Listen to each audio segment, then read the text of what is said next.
Welcome to Open Talk once again. It's yet another Wednesday night when we come to you and we just want to feel free and talk openly. Remember, this program is to inform you, to encourage you, to build you, and to educate where we can by the grace of God. We do not claim to be experts, but we are Kenyans. Being Kenyans, we're living a free life, and there is freedom of speech. So we just talk, and you are also very free to talk to us. There is a number on the screen. You can talk to us through that number.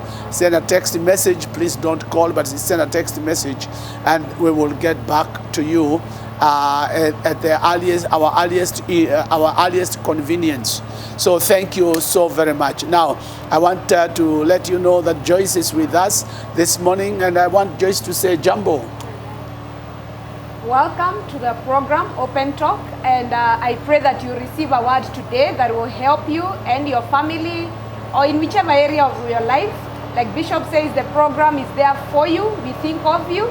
So welcome and enjoy the time together with us.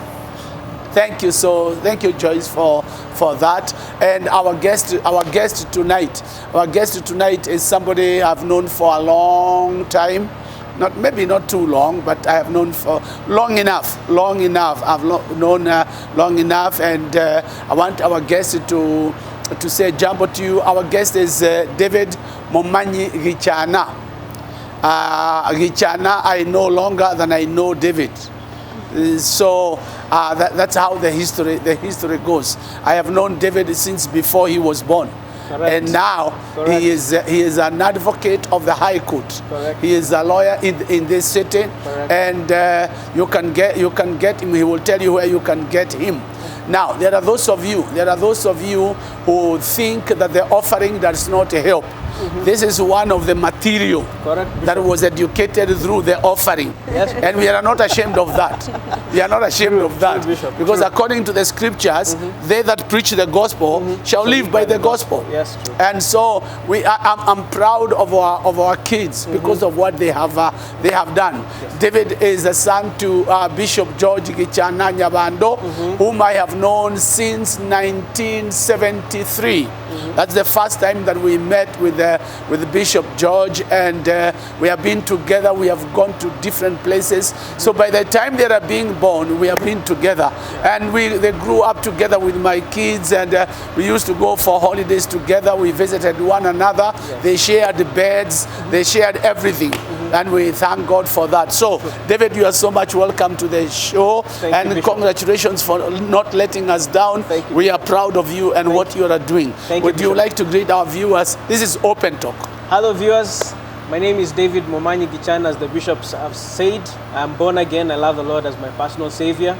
I'm a father of 3 wonderful daughters and husband to 1 wife, Jean Wanjiko. I love you, babe. I know you're watching. And the girls.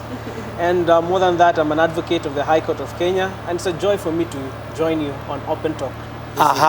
Thank you so very much. Yes. Now, this Open Talk, David, is a time where we just open up and educate the people and give information to our people, as those who watching the program, because according to Hosea 4 and verse number 6, the scriptures declare plainly, God speaking, my people perish for lack of knowledge.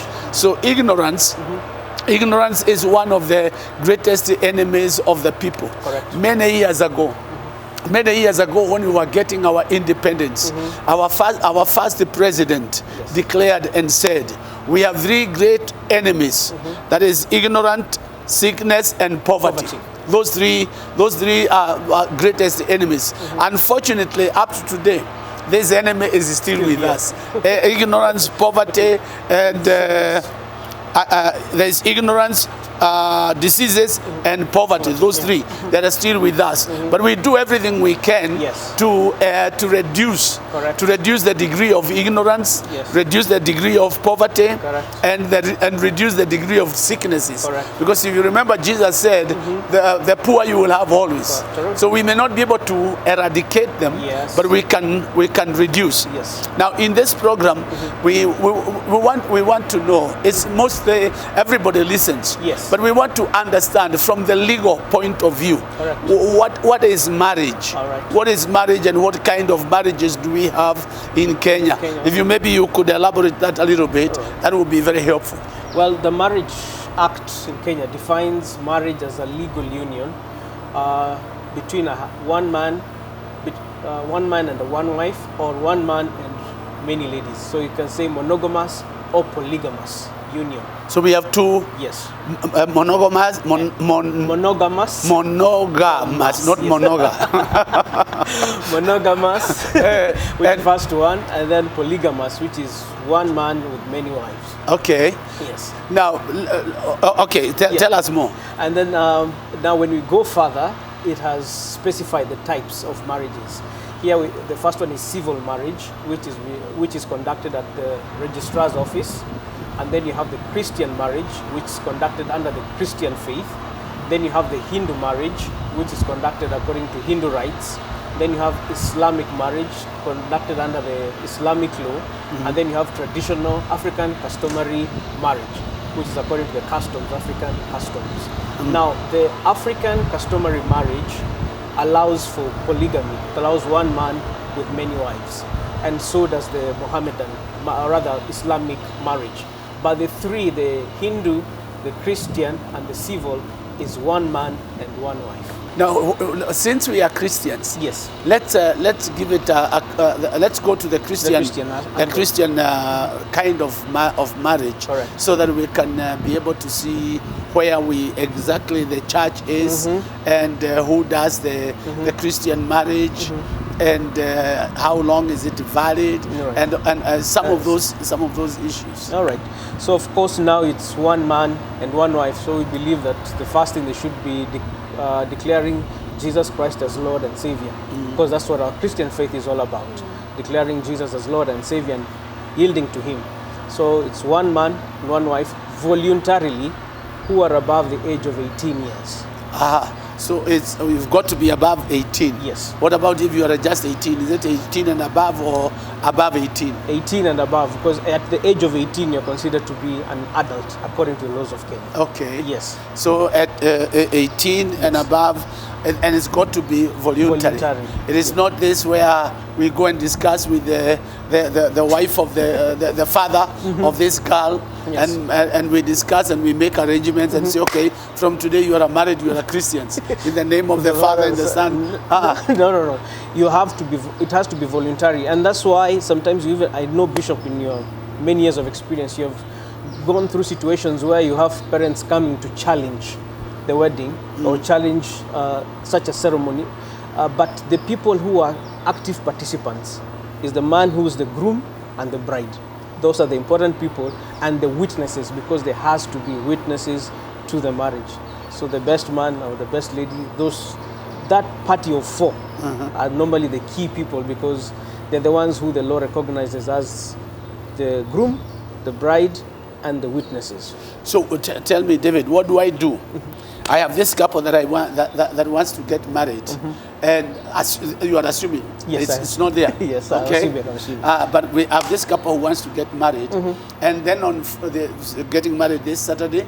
On Friday evening, their father says that wedding is not going to be there, because this young man has not bought a blanket or has not bought a coat for me, so there will be no marriage, and the two want to get married. How do I handle that? The two parties are independent. The bride and the groom are independent. What we have always done is just to consent and try and bring harmony by including the family. And at times those hurdles are there. If it becomes very unreasonable, when maybe, Bishop, you have sent someone to talk to them and they are not listening, you are free to conduct the wedding, because it is the husband, the groom and the bride who are the important parties. But because of our Christian faith, we try to accommodate everyone and try to listen. But legally, as long as the groom is there and the bride is there, and the officiating minister who's licensed, that's the other thing, you have to be licensed to carry out the ceremony. As long as you're there, you're free to proceed. Oh, okay. Yeah. You're getting something, Joyce. Yeah. It's voluntary. Yeah, it is voluntary. Just like ours was. It is voluntary, and most of the time it's just we are trying to build a consensus. Because coming with the history I know of our African culture, marriage has always been a family thing, and including everyone. So it's like like a clan thing, the whole clan. Yeah, so this corona thing is really torturing. Torturing a lot of people. I've received friends who are asking me, hey, there's no way of reviewing this law or something? I'm like, no, let's just follow what the government has said.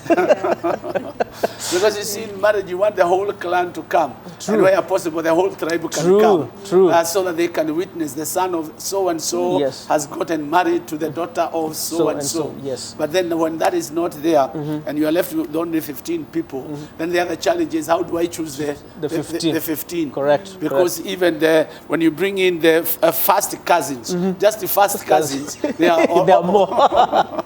So it becomes quite a challenge. Let's go back to the Christian marriage. Correct. And you said it is between two. They should be 18. Yes.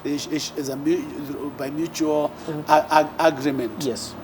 Now they have come together. They have finished their honeymoon, and they have come back home. They have started. They have started a home. Yes. And there are challenges. Correct. There are challenges that come. I don't know whether what challenges you have faced as a lawyer, or whether the challenges you face as a lawyer are the same challenges that I face as a pastor. It is the same. It is the same. First of all, being a man, there are challenges that we face as men. And then there's challenges you also face as a husband and as a father, and also in our profession. They are similar. They may just take a different image, but they are similar challenges. And one of them, which I know is it my money? Is it her money? Is it the issue of money? I think that's an issue that we need to discuss. What do you think about that, Joyce? About the issue of the issue of the challenges. That's some of the challenges that face couples when they get married. I believe they are there, and there is no marriage. Whichever. Okay, we are talking about the Christian one, but even the Christian marriage, I do believe, comes with its own challenges, and it's normal. I've chosen to look at it as being a normal process of life, like any other. The issue is just then, how do we handle? And I think there is a misconception that comes with people before marriage, especially when it's a Christian marriage, that all will be well. You're born again. Yes, I'm born again. You can imagine. He's the bishop. Yes. Everything will be well. But I like what you're saying. As long as we are not talking about a human being, a man and a woman, the challenges will be there. Correct. And I believe there is no point in life or of the marriage, whether it's married 10 years, 20 years, 40 years, that you can say we are what do you say? Challenge free, trouble free, or problem free. Corona free. Yeah, I doubt because life evolves. Yes, it keeps it evolving, and human beings also evolve. So, and with that comes challenge. So, I'm glad that we are here to look at. We may not look at all, but I'm glad we are here to look at some of those. Yes. And just see how they can be addressed, especially also legally. Christian, biblically, from the word. Yes, the bishops, the pastors know how to handle that. But I'm glad you're here. We can look at it from the legal point. Yeah. So we agree. Yes. That it doesn't matter whether you are born again or not born again. Yeah. Or it doesn't matter how much born again you are. Or how many years. Or how many years you have been born again. Correct. Or how much you speak in tongues. Or you don't. It just means challenges will be there. Correct. Because we have two individuals coming from two different backgrounds. Yes. Brought up at a different culture and by different people. Yes. Now you are coming to stay together, and you have your history, and she has her history, and that brings in collision. Yes. That brings in a lot of collision. Correct. And it calls for tolerance. Yes. and understanding. Yes. Unfortunately, a lot of young people get into marriage without understanding this. Yes. And as soon as they get there, there is a battle that comes in straight away. Let's look at some of the challenges that come, or sources, or some of the challenges that come. Yeah. And looking at these people who have come together, and because of our cultural setting and our economic setting, by the time they are getting home, they have just gotten together. By the time they are getting home, either a niece or a nephew or a sister or a younger brother has been sent to come and stay with them. Stay with them. Do you see that as one of the challenges? Yes, it is, because you have been waiting for this time to maybe to just be husband and wife, and now all of a sudden you have a third party who has been introduced into the equation, and suddenly now the scale tilts on one side, and you're wondering now what do you do, because this person seems not to be moving. If it is maybe my relative, my wife would be, isn't this person going out of this place so I can have time with my husband? And if it's her relative who has come, isn't this person leaving so I can have time with my wife? So that is one point where you start now arguing on how do we deal with this situation. So indeed it is a challenge. So how do we tell our parents? How do we tell them not to send these relatives? I think what I've learned was to draw boundaries, draw a boundary. I mean, now thank you, you've brought me to this level. Now here, let me take my responsibility and move. I know you love me as my father, you love me as my mother, but from this junction, allow me to leave. I had actually to have a discussion with my dad. You know him. And I could see also him getting to adjust, that my son no longer can just come into Eldoret or get out just like that. If they have to come, they have to discuss and talk. So it means we had to define our boundaries so that now they can know at what level to start engaging. And when we say no, they know it's the Momanyi family that has said.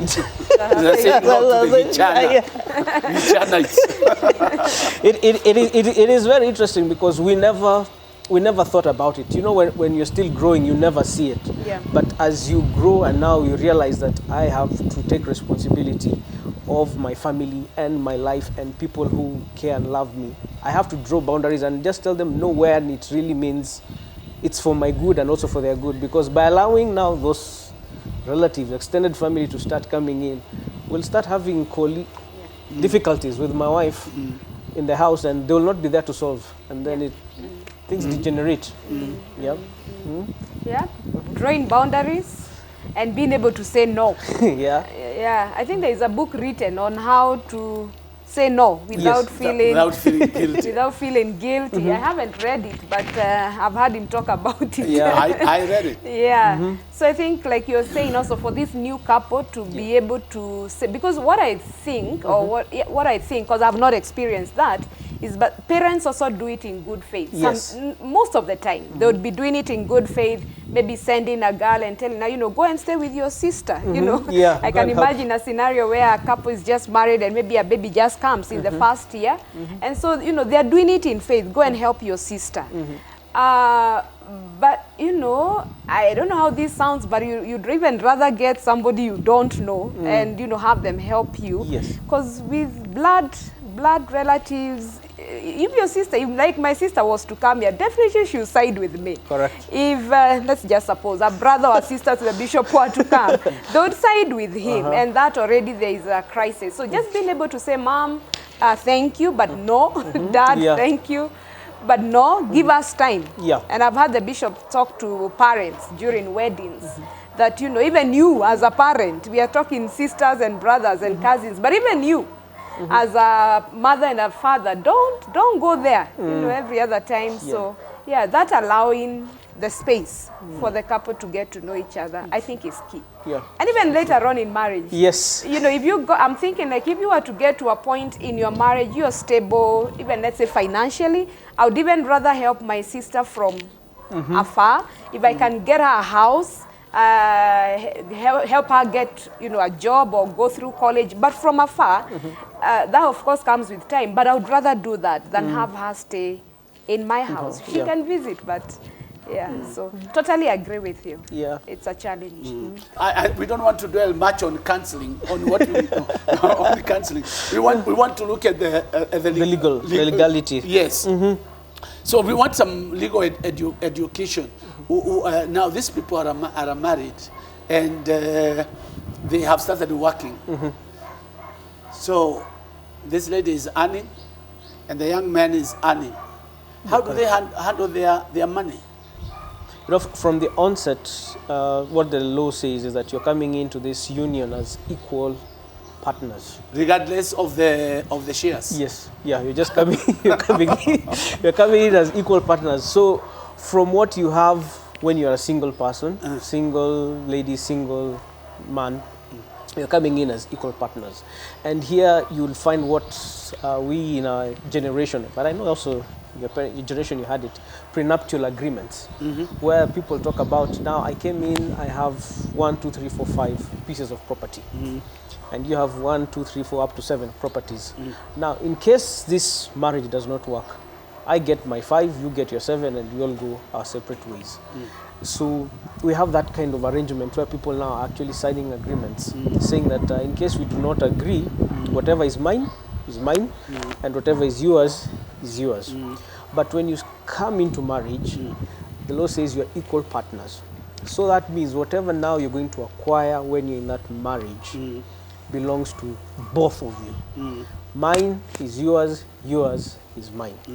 That's what the law says. And I believe it's also what the word also reminds us, that you shall cling and cleave. You see, according to the word, you are the one. One, true. So you don't have anything, I don't have anything. Yeah. We do. Yes. We have, and that's the way I look at it. Because again, material has been a major problem in many marriages. That you have this, and this one is mine. That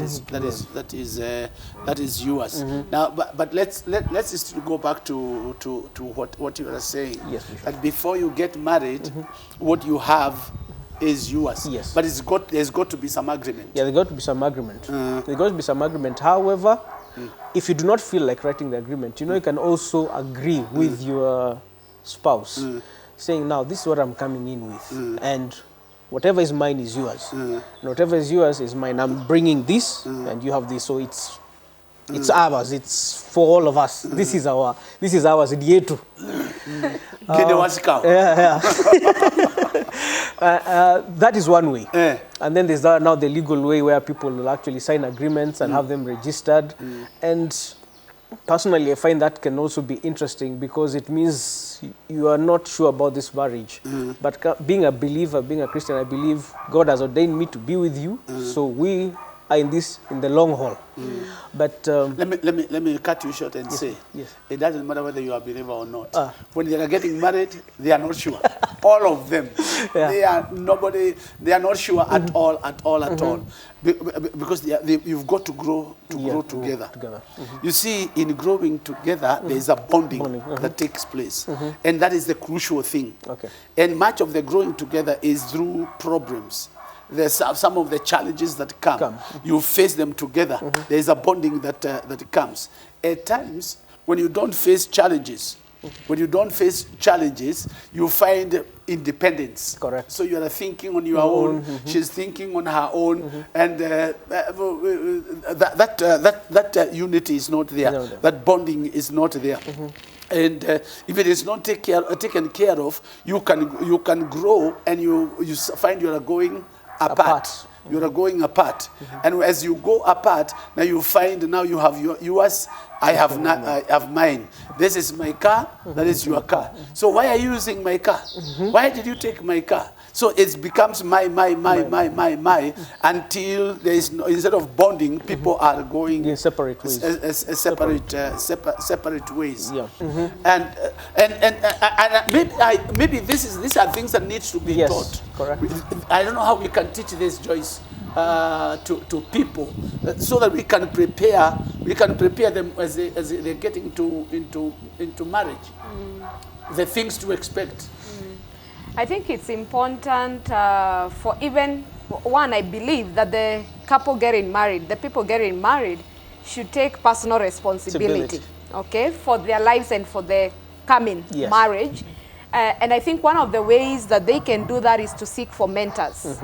I know church normally would have the premarital counseling, and I believe that sometimes I think takes more of a spiritual angle, but I know it covers many things. But beyond that, I believe it's important for these couples to have a Christian, since we are talking Christian, mature couple who they can model, who they can sit with, who they can see them living their day-to-day life, can visit with them. And with time, you know, they'll pick a few things. So mentors are key. But I think today there is a challenge with our generation today where relationships are like a secret. It's us, and we don't want people to know what's happening. So I mean, I have seen or been invited to weddings the last minute, and I'm thinking, you mean there was something? You just see a card, being invited, and I'm wondering, you know, I didn't know. So people have kept relationships as secrets of personal things, but I think, actually I've talked with your mom quite a lot, and I know she has told me in their generation, they had like aunties. And these aunties would walk with a girl, for example, and I believe also for the men, they had the same. And this girl can now be taught many things, you know, so that by the time she's getting married, she may not know everything, but she has the basic principles of marriage. And that is lacking today. So mentors for me, when I look at it now, from where I am now, they are key. Among other things I want to believe. Yes. And what I picked from you is that mentorship is not done in a classroom. No. Mentorship is not done in a classroom. It has got to be in life. The way every day, the day-to-day life. I think that is very, very, very, very, very, very key. We still have not handled about the material or the possessions, but we will still look at that so we can be able to deal with the myth about money. But maybe before we go into that, we will get into a break. Let's get into a break, and then we will be back in a moment. You have a break too, and we will discuss about money. Thank you.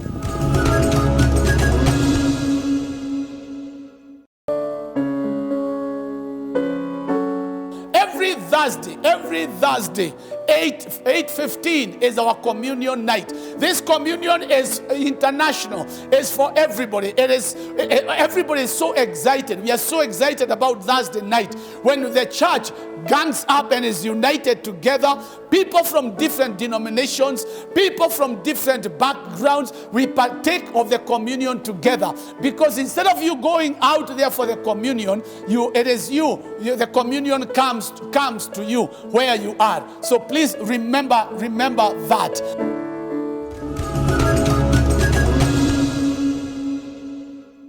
Welcome back to Open Talk. Open Talk is an open program where we receive education, information, maybe rebuke, maybe correction, whatever. But we are just open people. We talk our hearts out and bring information to you right there where you are. And tonight we have Joyce with us. She's still very much with us. She's part of this Open Talk. And our guest is David Momanyi Gichana. David Momanyi Gichana is an advocate of the High Court, and also he has a farm. He has a farm that he runs, Momanyi Gichana Advocates. So if you need some legal advice, you can visit Momanyi Gichana Advocates, and you will be helped. So, but tonight we are talking about marriage. We want to talk about marriage or the family, and we have looked at some of the challenges that come into marriage when young people get married, and we want to continue on that and start looking at the matrimonial properties. Matrimonial properties, because when you get married, the pastor says, okay, let all the bishops and the pastors come, lay your hands on this new couple, and they pray. Yes. And they pray for you to prosper, they pray for you to have children, they pray for you to have wealth and good health, all these things. Correct. And this end up being properties, including children. So let's look at the matrimonial properties. Yes, Bishop. Maybe from the legal point of view, what can you say to the viewer? Now, matrimonial property, the way the Matrimonial Property Act defines it, is now whatever you acquire during the subsistence of your marriage, during the length of your marriage. So here you're talking about the matrimonial home, where now you are actually residing as husband and wife. That is like forms the major one. And now there are some who are really blessed. They have several homes across the country. So those are matrimonial, that's matrimonial property. Talk about your motor vehicles that would be maybe you have acquired during the subsistence of your marriage. Any business that you're also doing, maybe a family business, you're engaged, that also comes as matrimonial property. And of course your children are also yours, but you can't have them as property. They're the property of the government. Yes, yeah, but they have come to the world through the husband and wife. But here we are normally just talking about the movable and immovable properties that you acquire during the life of the marriage. And that's what now it handles. And here it says that you are equal partners. One thing that I can also make clear is that when you're also in that marriage, you are allowed as a husband to acquire your own property, as a wife to acquire your own property. You can be sued or sue in your own capacity, not necessarily as a couple, because you're allowed to engage in a contract. You know, you can decide, I'm going to buy property somewhere in Kajiado, somewhere in Eldoret, or somewhere in the country as an individual, provided you've agreed as the husband and wife. So the law gives that leeway of being an individual yet within the marriage. Yeah, it allows you to be that an individual yet within the marriage. And from there now you can continue, but as long as either of the spouse has financially contributed to the acquisition of that property, they acquire an interest. So like I go and buy a property maybe in Kisii, and my wife has supported me by giving some funds towards the purchase of that, because she's more blessed than I am. She acquires an interest in that property. So I cannot say it is just mine. It now comes under the cover of matrimonial property. You see, I would have a question there about the law. Yes. Because she has supported you. Yes. Number one, she prepared breakfast for you. Correct. The day you are going to buy. Yeah. Correct. And then she ironed your shirt. And she escorted you to the car. Is that not enough interest to be a partaker of that property? Yeah, it is. It's actually defined as beneficial interest. But now, when we come to cases, now trying to quantify that beneficial interest, the courts have inclined themselves mostly towards a financial element, because that way you're able to quantify. But it's true, there is beneficial interest that you acquire because, yes, she took care of the kids, or he took care of the kids, because it can also be either way. Yeah. It can be either way. He took care of the kids, or she took care of the kids. That peace and comfort that you had so that you can be able to go out and work.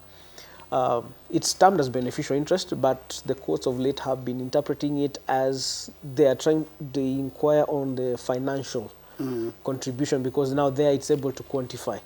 Because this other one is more of emotional, and it's very difficult at times to quantify. So there are schools of thought that lean on both ways. Oh. Yes. So how do you like that, babe?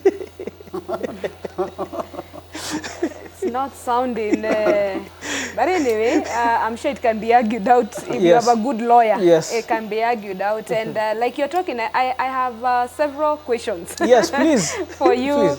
As a wife and as a woman in a marriage, because I've had these questions raised by also other women. Actually, I'll just ask you two. There is one, and the other day on social media, I saw a very heated debate on this matrimonial property. And a lady was asking, and I saw myself also there. So I'm a lady, I've come into marriage, and I have like a plot somewhere, you know, there. Yes. So I come somewhere. I come with a plot. I have come in the marriage with that plot. So the question was, do I change? It's in my name. So do I change now the name to now read Mark and Joyce? And like you said, property, we've come as equal partners, and whatever we acquire in the life, I've had it in the life of the marriage. So this property now, is it mine or is it ours? And do I need to change the names? You know, and there was such a heated debate. And most of the people were saying, no, don't change. Let it be in your name. And you could see fear that comes with, now if I change my name and then this marriage back to the issue of if it doesn't work. So I don't know, what advice would you give wives? Because they're there, they've come in with, it could be small. It could be the wife or the husband. Yeah. It could be either way. That have come. I don't know why women tend to suffer more. I don't know, when things arise. So that is why I think the women were raising all this. But what would be your advice then? This plot, does it remain in my name? Do we change it to our names?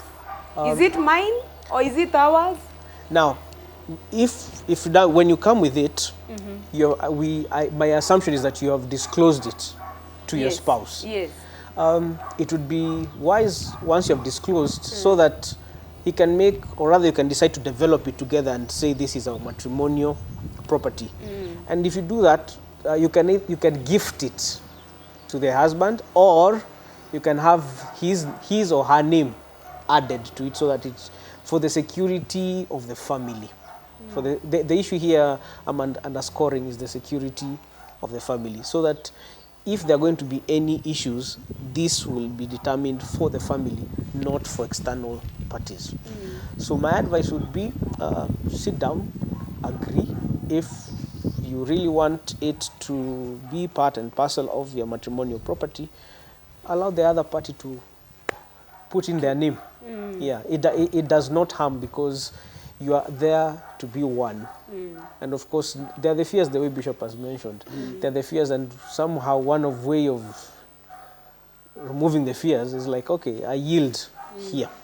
It can be the man, it can be the woman. Okay. That would be my advice. For security. Yeah, it's more of security of the family. Because now if you move on our individual interests, I find that it's going to be very difficult even in that relationship, because now it will be more of individualistic than the family aspect. Because I believe the agenda of God for marriage is family. So if now we just live as individuals, then why then are we married? Why do we exist? But if we are fulfilling what would be God's purpose, now I'm speaking as a believer, because the law is very clear, you're equal partners. So it's agree what you're doing, I agree what we are doing. Okay. It's very clear. But now when we move further and look at now marriage in more of the Christian perspective, let's focus on the family and let's acquire this for the family. Okay. Well, I think you have some clients here. Welcome. We'll talk off camera. We'll talk off camera. We have your contact. Okay. The other thing I hear wives raise is so he goes and acquires a property, let's say a piece of land, and it's in his name. Yes. And he didn't put my name, for example. Now, in the eventualities that may happen, how is it for the wife, or let's say even now the husband the other way, legally? Is there a chance of that being contested, or? Now, with that, what the law has done to secure the interest, especially on property, it requires spousal consent. If I try to dispose of property, my spouse has to consent. It's a requirement. No. It's a requirement right now. That if I want to dispose of property, the spouse... Even if it's in your name? Yes. My spouse has to consent. So there are forms yes. which somebody has got to sign. You have to sign. You have to, to swear an affidavit, or at least indicate that as the spouse, I consent to this property. It is charged to the bank, or it is disposed to another party. Wow. That way, at least it secures the interest of family, because from what we have experienced in the past, there's been a lot of cases where scandalous transactions have happened, and you just realize, oh, this property is gone. Was sold. How was it sold? It's our home. Right now, even when you like charge maybe a matrimonial home to a financial institution, before they actually come and even try to dispose of it, the process is much longer, because the courts give an ear to ensure that at least the family unit does not break because of a debt, maybe either of the spouse, the husband or the wife incurred, and they charge that. So they will try to come and assist where they see that there's an element of fraud. Maybe the spouse was not involved in the whole transaction. I have a question on that. Yes, where there is what did you call it? Matrimonial property. Matrimonial property. Yes. Now, does it apply to the properties that she got before she got married? Now you said the matrimonial property is what is declared. Yes, so it is declared. Okay, now she has declared, but it's just verbal declaration that I have a farm in Rongai, or she has a farm in Gatondo or wherever. Yes. And she got that long before we ever got married. She wants to dispose it. Does she need to get my consent? She's allowed to dispose of it as an individual. Yeah, because she acquired it before the property. She can dispose of it as an individual, provided that you have both parties know that there's this property and it is on her name. It's in her name, and please proceed. It is yours. You did it. If that's the arrangement, that's okay. Then we can develop. Yeah, then we can develop now our matrimonial. Maybe now we have acquired a property, and we want, from the proceeds of this one that we are disposing, we want to develop this. That's allowed. Okay. Yeah, that's allowed. Yes. Okay. Now you talked about a spouse cannot dispose a property before the consent of the other spouse. Correct. So I'm now thinking a scenario of death, which is an eventuality. Yes. I'm still back to is the wife secure? Yes. Where properties were in the husband's name, she didn't appear anywhere, he's passed on, now and they acquired them. We're together. Now that's where now we will move into succession, where now we'll encourage, especially viewers, if you have never written a will, this is a point where you should consider writing a will. Because by writing a will, you make life easy for the family. In the event of death, at least we can know how the properties will be distributed, either to the spouse, the children, and to everyone else who's related to you, depending on how God has blessed you. If you're able to take care of the entire family, well and good. But at least for your nuclear family, they are well secured. So to answer your question, if you are not provided for in a will, now that's the point. You'll have to go to court and seek the assistance of court to secure your interest, because say this one belongs to my late husband, and now I seek court. And the way we do that is through the law of succession, where you go to court. Kwa Kiswahili wanasema unaenda kushtaki kifo. Unashtaki kifo. Unashtaki kifo. Sasa that's what people understand. Unaenda kushtaki kifo, so that now you are able to at least seek this. You have the court help you to get all the assets, the liabilities, and now look at how you're going to distribute it to the nuclear family and the extended family where possible. Yeah. Okay. Yes. Now that issue of the will. Yes. Do people do them? We have this fear, and now this is why I've also had my bishop speak so much. Let's not fear. But I know there's that fear that in the African setting, if you declare writing a will, it's like you're inviting death to come.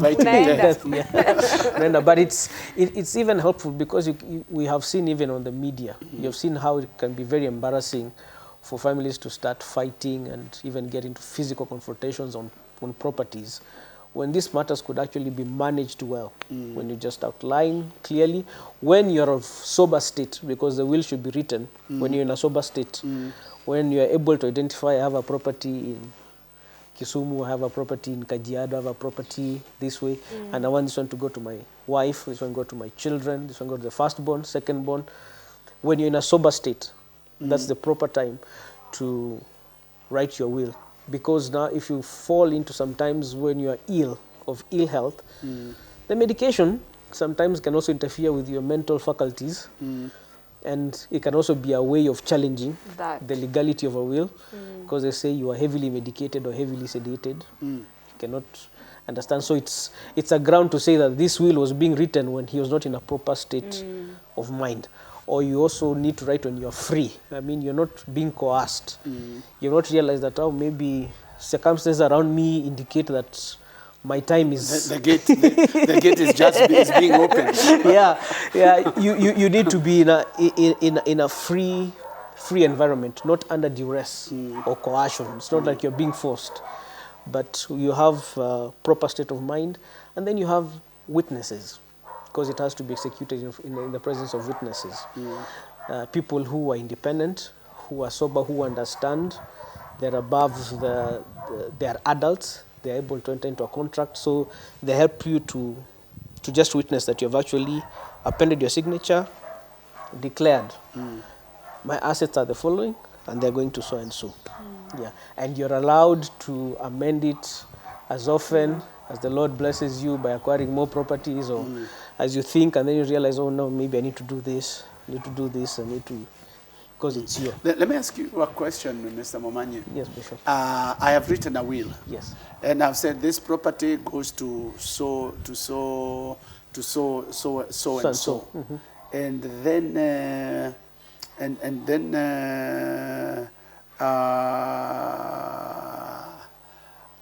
when I was buying the property, there was a section that was asking for the next of kin. And the next of kin then is not the person you have bequeathed that I'm bequeathing that property. How would that be handled? Because on the form there is a next of kin, but when we come to the will, I have bequeathed that property to somebody else, either because I forgot who was the next of kin. Because I want to believe at that point it was during when you are carrying out the transaction. Yes. But now you already have the legal title, so you don't have you're not tied by the past because it was in the process of a transaction that you're declaring the next of kin. Because in this case, the will supersedes any agreement that you have made. Oh, because I'm thinking about shares. Yeah. Having bought some shares. And when I was writing that, filling that form, I said so-and-so will get 10%, so-and-so 20%, so-and-so 30%. It is in the form of the shares. But now when I came to writing the will, it was there were different figures. Because maybe the relationship had changed, or there was some were there who are not there, who are there. And so it has changed. How is that taken? Now that is where now we say that you should do it when you're in a sober state, because now some of those transactions, considering the technicalities of the information that is required, you need to always update.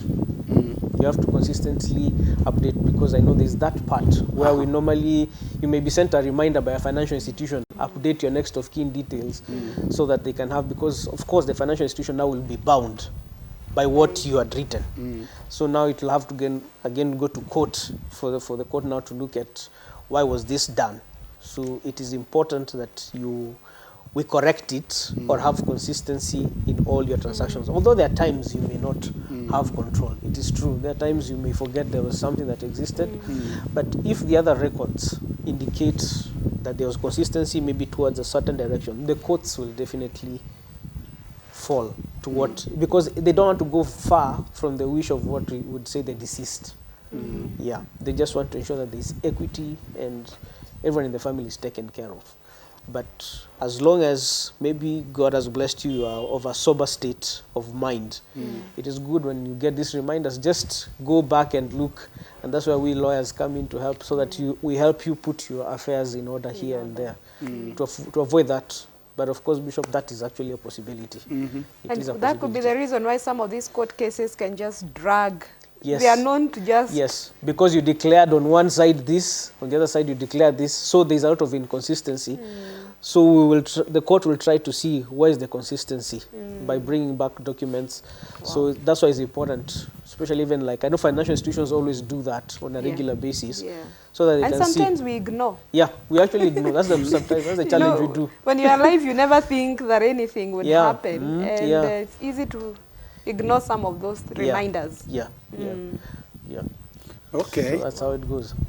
So you're telling our viewers it's good to write a will? Yeah, it is good. It is good, fellow viewers, if you're watching this, it's good to put your affairs in order, because a prudent man leaves an inheritance for his children. So good to leave your house in order, because some of these cases are not really necessary to fight in court. If you put your will, if you give us your desires, we are able to administrate effectively. But if you die without doing that will, and it does not cost much to sit down with a pen and paper and write it, and can approach an advocate to be able to put it in legal terms or give you assistance so that you leave your affairs in order. Yes, Bishop. So please, viewers, if you need help, you can talk to David Momanyi, and you will get that help. Now we have talked about matrimonial property. Matrimonial property. Yes. And you said that children are not part of the matrimonial property. Children are not property. For all intents and purposes, I don't think we are property. We are blessings. Yeah, because the way the Lord defines property, it does not extend to children. Oh.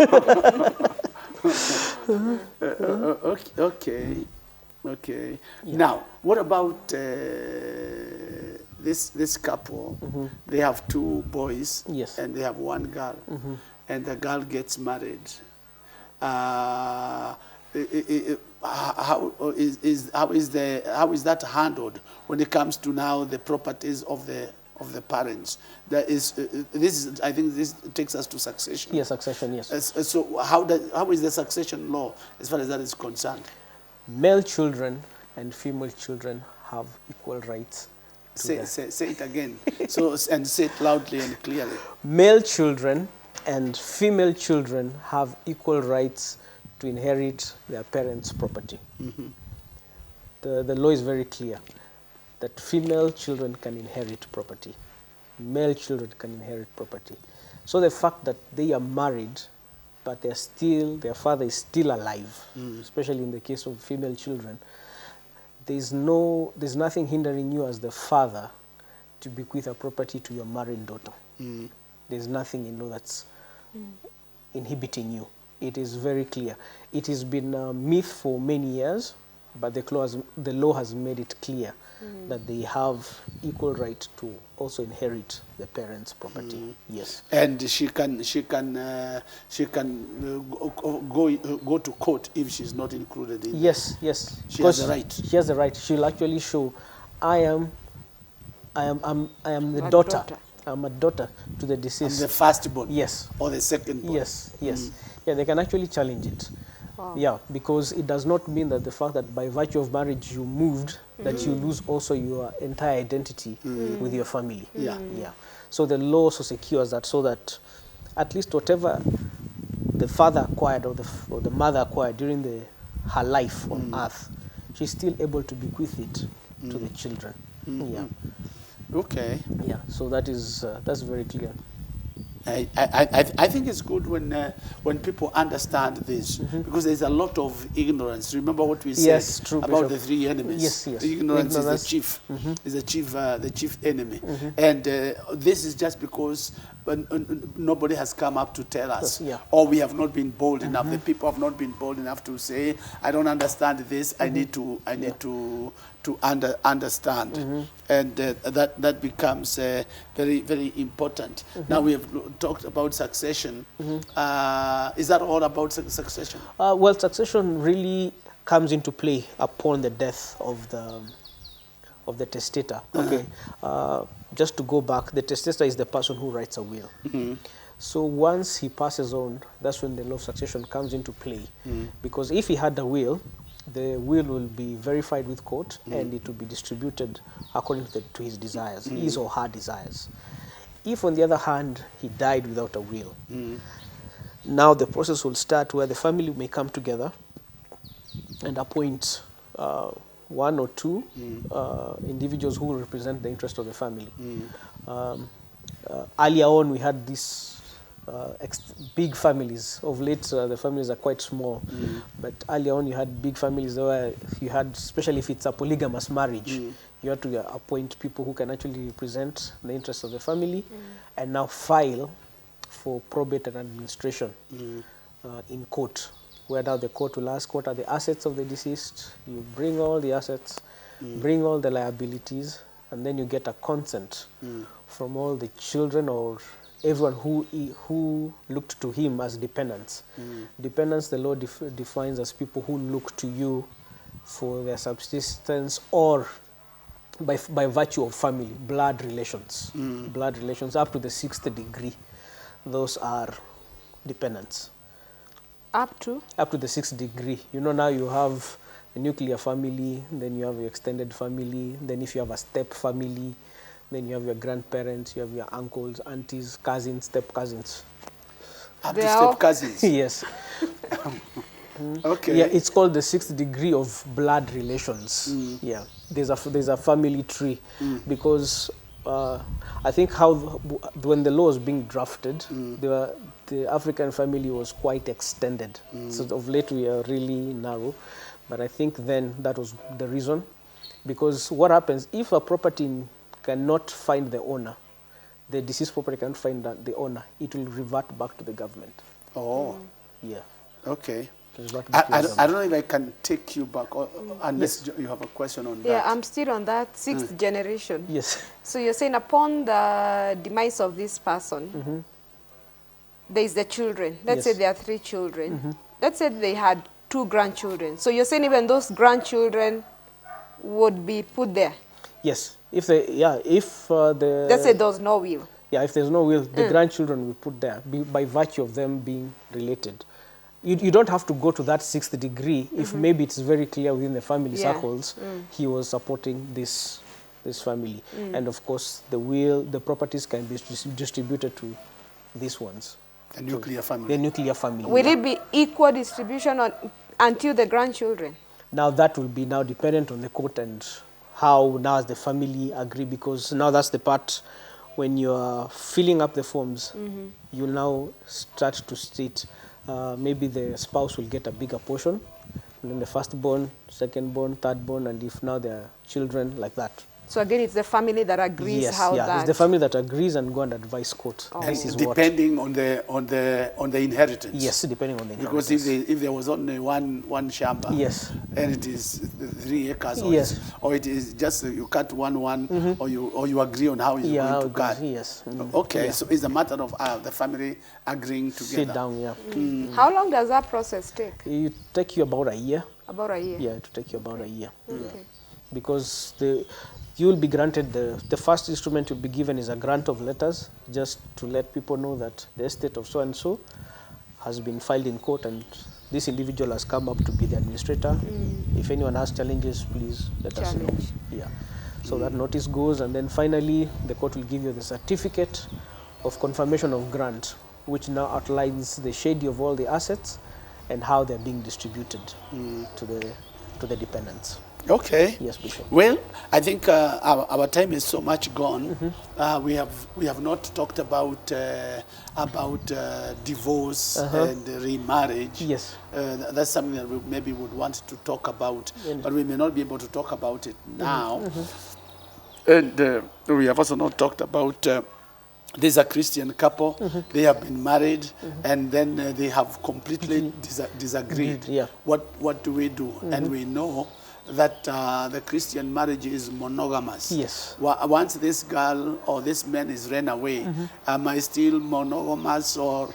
Yeah, you as long as you can demonstrate, because grounds of divorce, you have to show that there's cruelty and maybe separation. You have been separated for the past 2 years from the date of marriage. You have been neglected for the past 2 years from the date of marriage. You have been abused. Yeah, that's what we are talking, cruelty. And then there is maybe your spouse has been convicted for a crime and is inside for 7 years, or there is insanity, incurable insanity. So if you can demonstrate that to court, then actually now the court can grant you divorce. Okay, I think that's a topic that we're going to handle a little bit later and get into more details, because you see, as a pastor, I keep getting these cases. Yeah, I can imagine.